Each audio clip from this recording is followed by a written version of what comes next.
Assalamualaikum warahmatullahi wabarakatuh. Melanjutkan video tentang berkorban yang sebelumnya, masih mengobrol seputar kurban bersama Habib Husain Ja'far. Nah, untuk pertanyaan selanjutnya mengenai apa sih syarat-syarat untuk berkurban, atau orang mampu, harus mampu dan sebagainya, dan bagaimana hukum non-Islam ingin berkurban. Itu penjelasannya bagaimana, Bib? Iya, mengenai syarat untuk seseorang berkurban, itu tentu ada syaratnya. Yang pertama adalah dia seorang muslim. Nah, dia seorang muslim, maka dia mendapatkan hukum untuk berkurban. Nah, pertanyaannya, gimana kalau non-muslim mau berkurban kepada kita? Apakah boleh? Seperti saya, 3 tahun lalu, itu pendeta Yeripati Nasarani, itu berkurban 1 kambing melalui saya.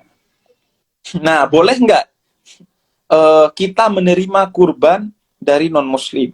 Hukumnya boleh menurut para ulama. Boleh menerima sesuatu yang diniatkan sebagai kurban dari non-muslim kepada kita. Namun, karena syarat berkurban salah satunya adalah Islam, maka hewan yang diberikan kepada kita sebagai kurban dari non-muslim itu dihitungnya sedekah atau hadiah. Yang itu boleh kita terima dan itu bernilai pahala bagi si pemberinya walaupun dia non-muslim. Karena Allah katakan dalam surat An-Nahl misalnya ayat 90 bahwa Allah itu selalu adil dan menghendaki kita adil. Dan Allah katakan wa may ya'mal mithqala dzarratin khairan yarah wa may ya'mal mithqala dzarratin syarran yarah. Segala kebaikan ataupun keburukan yang dilakukan oleh semua orang itu pasti ada hitungannya.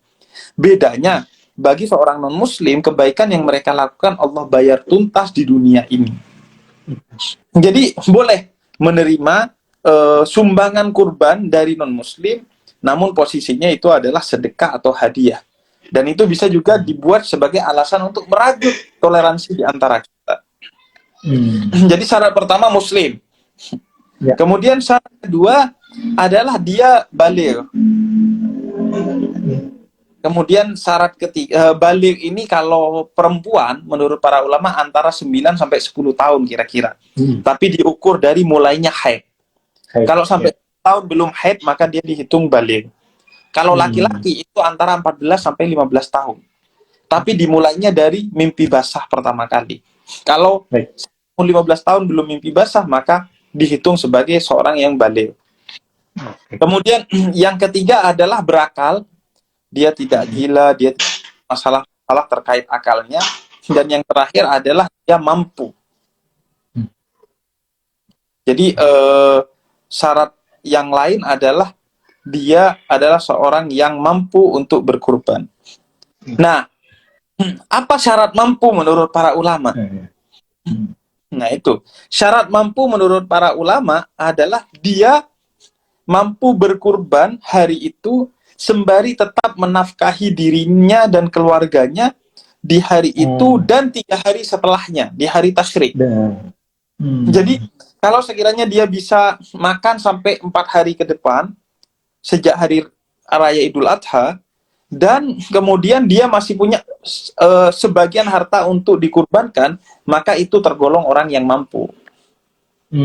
Apalagi kalau dia punya harta sampai 7 turunan, terus dia gak berkurban, itu berarti zinatun hayatid dunya, orang yang cinta kepada dunia sebagai perhiasan.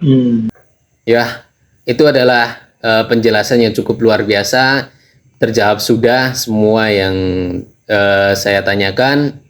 Semoga pertanyaan itu bisa bermanfaat untuk kita.